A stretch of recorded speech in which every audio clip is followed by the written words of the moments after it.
November the 2nd, 1944. 3:47 p.m. Somewhere over Czechoslovakia, Lieutenant Bruce Carr watches the oil pressure gauge drop to zero. Black smoke pours from the cowling of his P-51 Mustang. The Merlin engine screams, metal grinding against metal. 30 seconds ago, he was leading a strafing run against a German airfield. Now, he's a dead man flying flak. An 88mm shell fragment punched through the engine compartment and severed the oil line. Without oil, the Rolls-Royce Merlin will seize in approximately 90 seconds. If you find these stories of courage and strategy inspiring, please take a moment to like this video, subscribe to our channel, and share your thoughts in the comments below. Your support helps us keep these historical legacies alive. After that, the propeller becomes a 400 lb anchor, and the P-51 becomes a glider with the aerodynamic properties of a brick. Carr has one option: bail out. He pulls back the canopy, rolls the dying Mustang inverted, and drops into the freezing Czechoslovakian sky. At 8,000 ft, the silk canopy deploys. Below him, enemy territory stretches to every horizon. He's 200 meters behind German lines. No radio, no weapon except a .45 pistol with 7 rounds, no food, no water. November in Central Europe. Temperature dropping below, freezing at night. The mathematics of survival are brutal. American pilots shot down over occupied territory have a 23% chance of evading capture and returning to Allied lines. The other 77% spend the rest of the war in Stalag III or end up in unmarked graves. Bruce Carr is about to become the exception to every statistic ever written about downed pilots because in 4 days he won't just escape. He'll steal one of the most advanced fighter aircraft in the German arsenal and fly it home. Bruce Ward Carr was born January 28, 1924 in Union Springs, New York. There was nothing remarkable about his childhood except one thing. At 15 years old, in 1939, Bruce Carr learned to fly. The year matters. In September 1939, Germany invaded Poland. World War II began. A 15-year-old farm kid in upstate New York couldn't know that within 5 years he'd be dogfighting mess over Berlin. But some part of him must have sensed that flying was about to become the most important skill a young man could possess. Not in a military program, not in a formal school. A local crop duster named Earl let the kid take the controls of his biplane. One summer afternoon, Carr was hooked.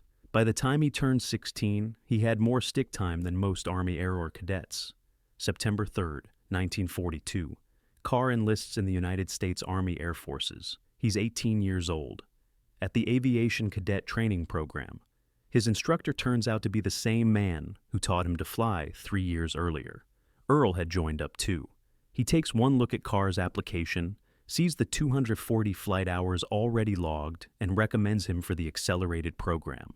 By August 1943, Carr is a flight officer. By February 1944, he's in England assigned to the 380th Fighter Squadron, 363rd Fighter Group, 9th Air Force.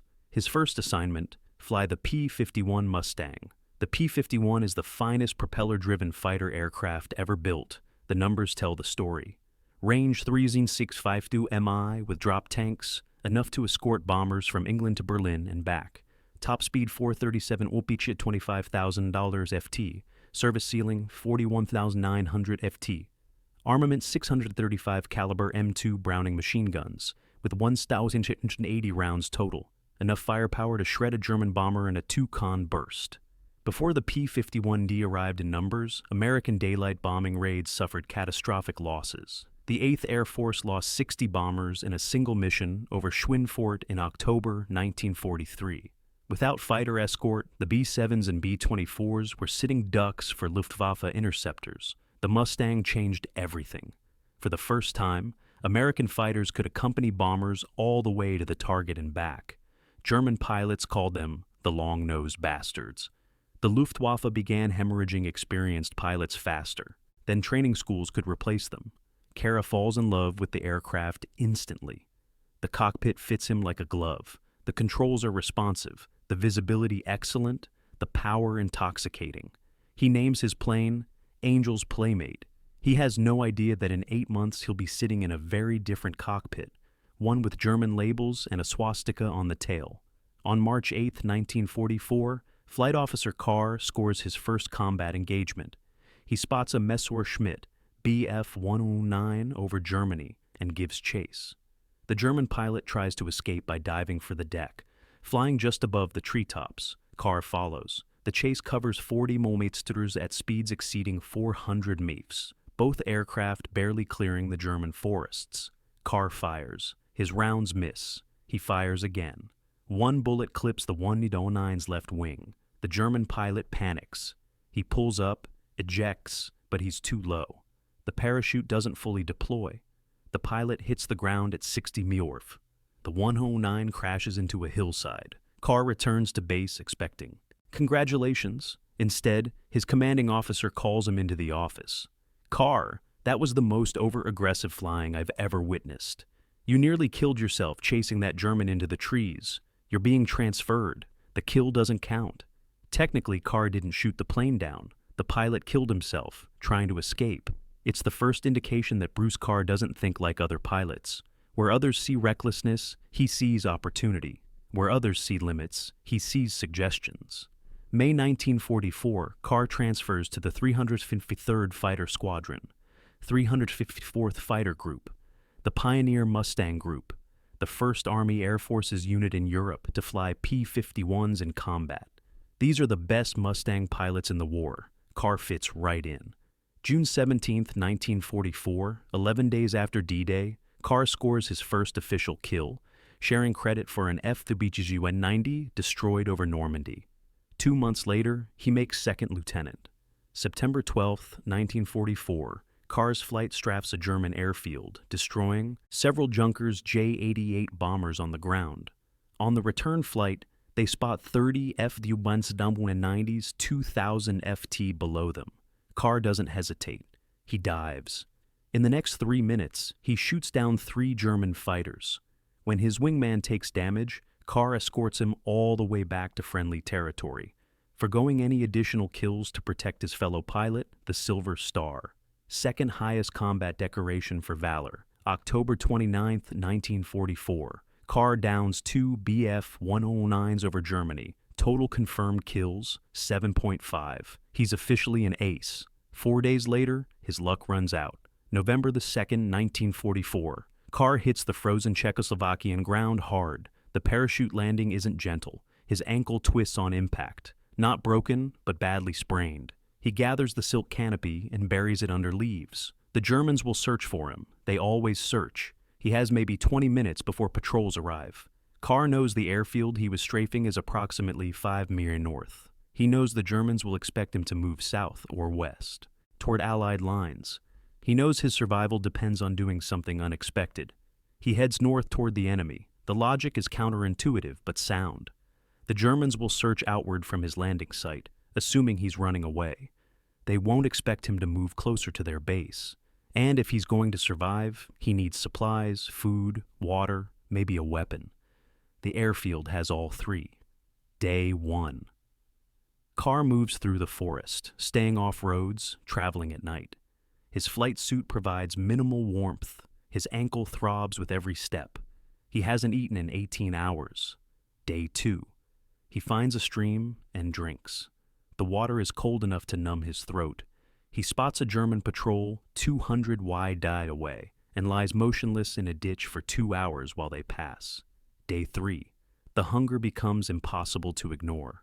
Carr is burning 4,000 calories a day, just staying warm. He's consumed 0. His body begins cannibalizing muscle tissue for energy. He makes a decision. Tomorrow, he'll surrender. The Luftwaffe treats captured pilots better than the Wehrmacht or the SS. Aviators have a code. They respect fellow flyers, even enemy ones. Carr knows pilots who've spent time in Stalag Luft 3rd. They describe it as boring but survivable. 3 meals a day, Red Cross packages, letters from home. It beats starving to death in a Czechoslovakian forest. Day 4, late afternoon. Carr reaches the edge of the German airfield. He's positioned in a treeline overlooking the eastern perimeter. Through the branches, he can see hangars, fuel trucks, aircraft, VW-90s, mostly a few Bf-109s. He plans to wait until morning, then walk to the main gate with his hands up. But as darkness falls, Carr notices something. The revetment is 80 yards from his position. A Focke-Wulf F-190 sits inside, partially concealed by camouflage netting. 2 German mechanics are working on the aircraft under portable lights. Carr watches. The mechanics check the fuel level, full tanks. They run up the engine, the distinctive sound of the BMW 801 radio roaring to life. They cycle the propeller, check the magnetos, run through what appears to be a complete pre-flight inspection. Then they shut it down, cover the cockpit, and walk back toward the main hangars. The FW-190 is ready to fly. Carr's brain begins calculating. He's never flown a German aircraft. He doesn't speak German. He has no idea where the controls are, how the engine starts, or how the landing gear operates, but he knows how to fly. He's logged over 500 combat hours. Every aircraft has a throttle, a stick, and rudder pedals. The physics don't change because the labels are in German, and he's looking at a fully fueled fighter aircraft with no guard. The surrender plan evaporates. Carr waits until 3 a.m. The airfield is quiet. Skeleton crew on night watch. No activity near the revetment. He moves. 80 yards of open ground. No cover. If anyone looks in his direction, he's dead. Carr covers the distance in 40 seconds. Staying low. His twisted. Ankle screaming with every step. The FW-190 is larger than he expected. Wingspan 34 feet. Length 29 ft. Empty weight 7,000 lbio. Nearly a ton heavier than the P-51. The cockpit sits high, protected by 30mm armored glass. The BMW 801 engine dominates the nose. A 14-cylinder air-cooled, radial-producing 1700 horsepower. The Focke-Wulf F-90 is Germany's premier fighter. First deployed in 1941, it outclassed the Spitfire so thoroughly that the British rushed development of new variants just to compete. German pilots called it Verger, the butcher bird. Allied pilots called it Trouble. The aircraft Carr has just climbed into is likely an A8 variant, the most common model in late 1944. Standard armament 2 13mm MG-131 machine guns in the cowling, 4 20mm MG-151 cannons in the wings. Maximum speed 48mm tame. Range 500 meters. A deadly machine in the hands of an experienced pilot. Carr is not an experienced F-190 pilot. He's never sat in one before. He's never seen the inside of one. Everything he knows about this aircraft comes from gun camera footage of them exploding. Carr climbs onto the wing. The canopy is unlocked. He slides it back and drops into the cockpit. The first thing he notices, he can't read anything. Every label, every gauge, every switch is in German. The instrument panel is a wall of incomprehensible Gothic script. The second thing he notices, the cockpit is smaller than the P-51's. His knees press against the instrument panel. The control stick falls naturally to his right hand. The throttle is on the left, same as American aircraft. Some things are universal. Carr has approximately 4 hours until sunrise. He uses every minute. He traces wiring. He identifies gauges by their position. Airspeed is usually top left. Altimeter top center. Engine instruments clustered on the right. He finds the fuel selector, the magneto switches, the propeller control. The starter is the critical piece. In the P-51, it's an electrical system. In the FW-190, he has no idea. On the right side of the cockpit, he finds a T-shaped handle with German text. The word looks vaguely like starter. He pulls it. Nothing happens. He pushes it. A mechanical whine fills the cockpit, an inertia starter winding up like a toy. He lets it spin for 10 seconds, 20 seconds. Then he pulls the handle. The BMW 801 coughs, catches, roars to life. The noise is apocalyptic. 1,800 horsepower at idle. Still sounds like thunder. Every German on the airfield will hear it. Carr has seconds. He doesn't have time to find the runway. Doesn't have time to check the brakes or the flaps or the radio. He shoves the throttle forward. The FW-190 lurches. The tail comes up almost immediately. This aircraft is nose-heavy, eager to fly. Through the pre-dawn darkness, Carr aims between 2 hangars. Ground crew are emerging, shouting, pointing. 60 km/h, 70. The hangars rush toward him. At 90 km/h, Carr pulls back on the stick.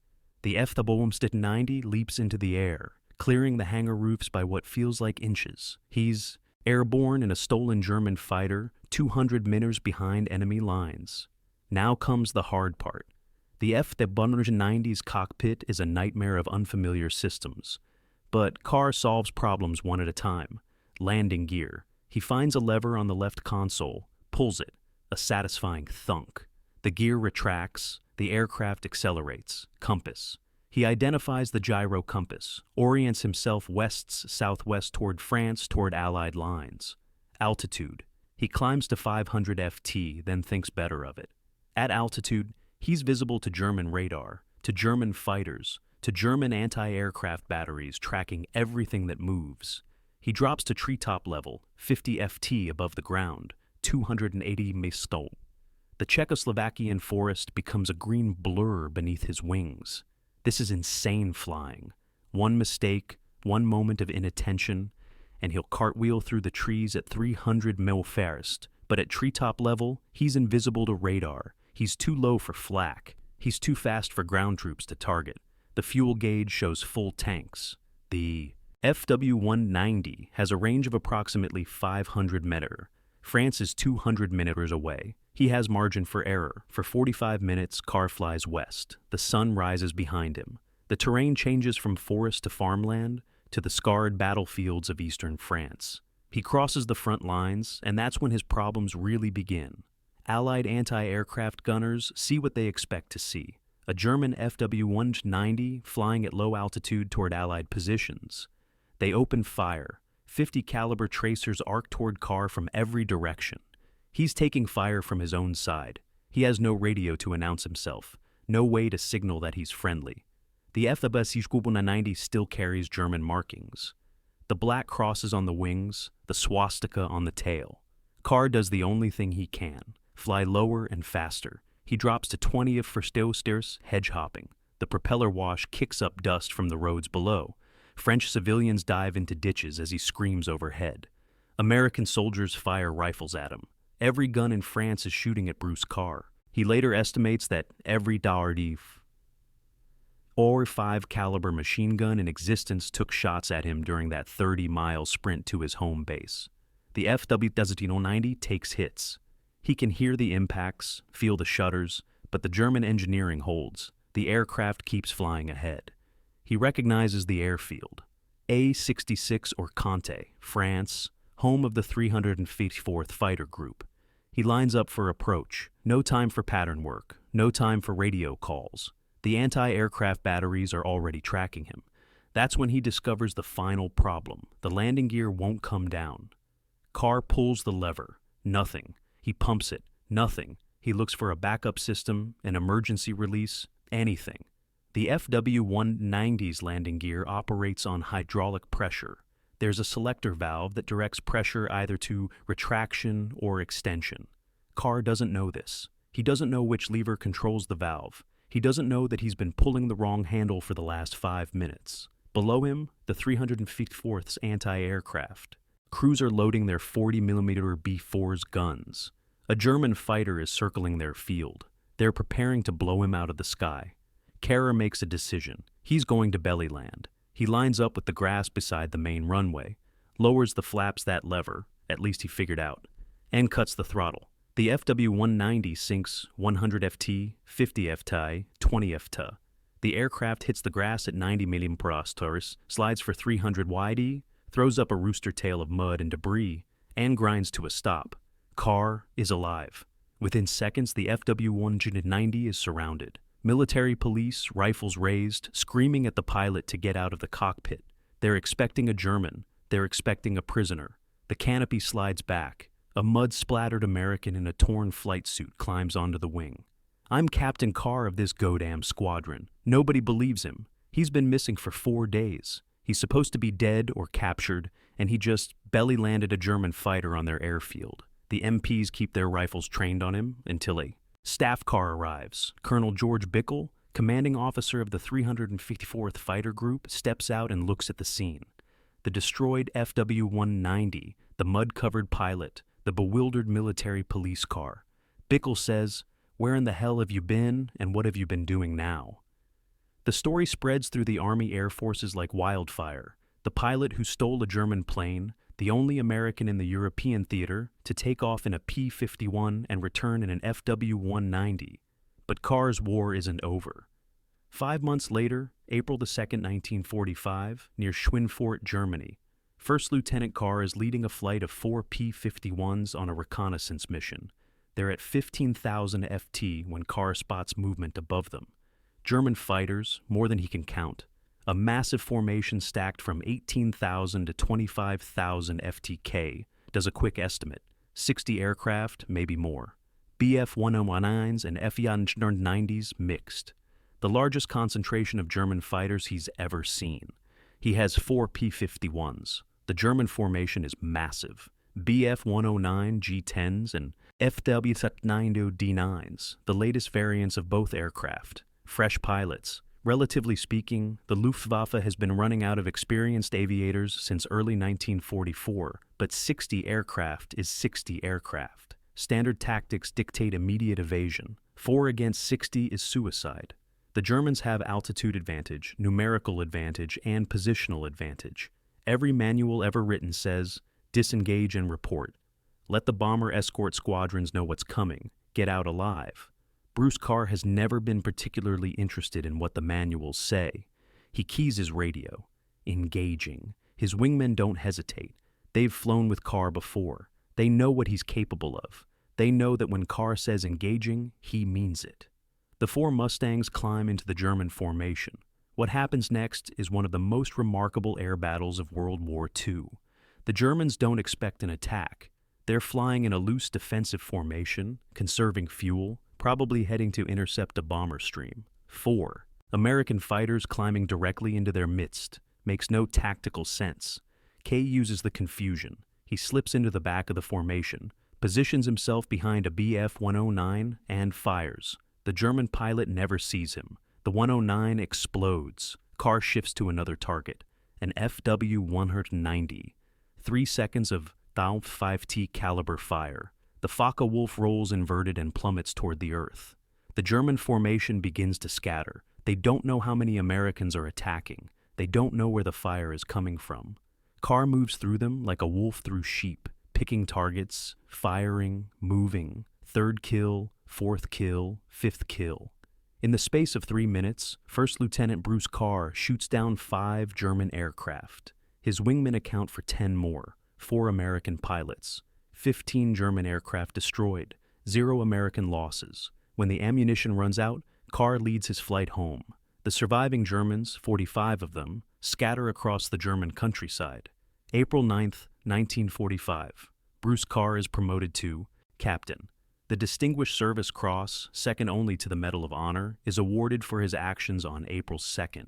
The citation reads, completely disregarding his personal safety and the enemy's overwhelming numerical superiority and tactical advantage of altitude, he led his element in a direct attack on the hostile force, personally destroying 5 enemy aircraft and damaging still another. Carr becomes the last ace in a day in the European theater of World War II. No American pilot will match his feat before Germany surrenders. By the end of the war, he's flown 172 combat missions and accumulated 14 or 15 confirmed aerial victories. The records differ, plus numerous ground kills. He's 21 years old. The war ends. Bruce Carr stays in uniform. He joins the Acrojets, America's first jet aerobatic demonstration team, flying F-80 Shooting Stars.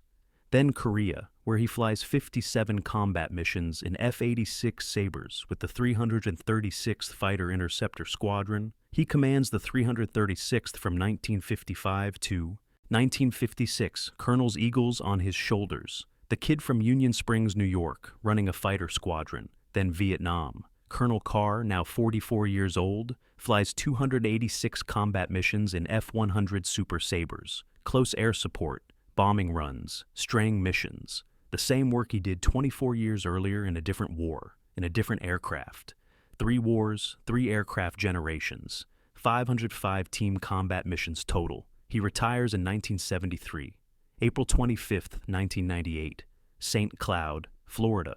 Bruce Ward Carr dies of prostate cancer. He's 74 years old.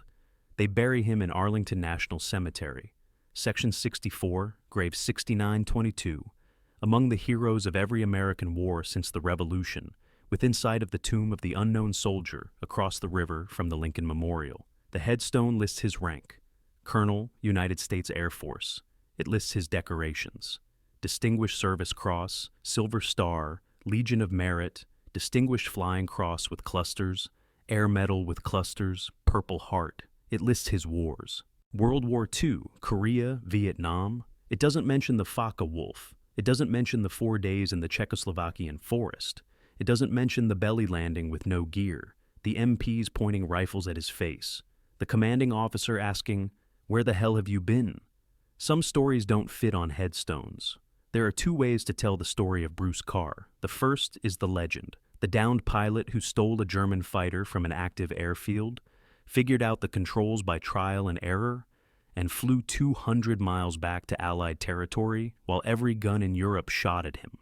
The second is the documented record: the ace with 15 kills, the Silver Star recipient, the Distinguished Service Cross winner, the man who led 4 aircraft against 60 and won. Both are true, both are remarkable, but here's what matters. In November 1944, an American pilot found himself alone, unarmed, and stranded 200 meters behind enemy lines. The rational choice was surrender. The safe choice was giving up. Bruce Carr chose differently. He looked at a German fighter aircraft covered in unfamiliar instruments and saw not an obstacle, but an opportunity. He climbed into a cockpit he'd never seen, started an engine he'd never operated, and flew an aircraft he'd never touched before. Not because he was reckless, because he refused to accept that his options were limited to the ones that seemed possible. 4 months later, faced with 60 enemy fighters and 4 friendly aircraft, he made the same calculation. The rational choice was retreat. The safe choice was survival. He chose attack, and 15 German pilots never made it home. In 1997, a year before his death, Colonel Carr flew one more time. Kermit Week's Fantasy of Flight Museum in Florida had invited him for an air show. Carr, now 73, arrived in a P-51D Mustang. His own aircraft maintained a flying condition. He came in over the crowd at 300 knots, 50 FT off the deck. The same approach he'd used 50 years earlier, flying a stolen Focke-Wulf into a French airfield while his own side tried to shoot him down. Some things apparently never change. The crowd watched a 73-year-old man throw a World War II fighter through maneuvers that would challenge pilots half his age. Loops, rolls, high G turns that pressed him into his seat at forces that would gray out younger men. When he landed, someone asked him what he was thinking up there. He shrugged. Same thing I was always thinking. What's the airplane capable of? What am I capable of? Let's find out. That's the Bruce Carr story. Not the stolen fighter. Not the 15 kills, not the 3 wars and 51 combat missions. The story is simpler than that. The story is a pilot who looked at impossible odds and asked, "What else can I do?" Thank you for watching. If you enjoyed this historical deep dive, please like the video, subscribe to the channel, and tell us in the comments which historical figure we should cover next.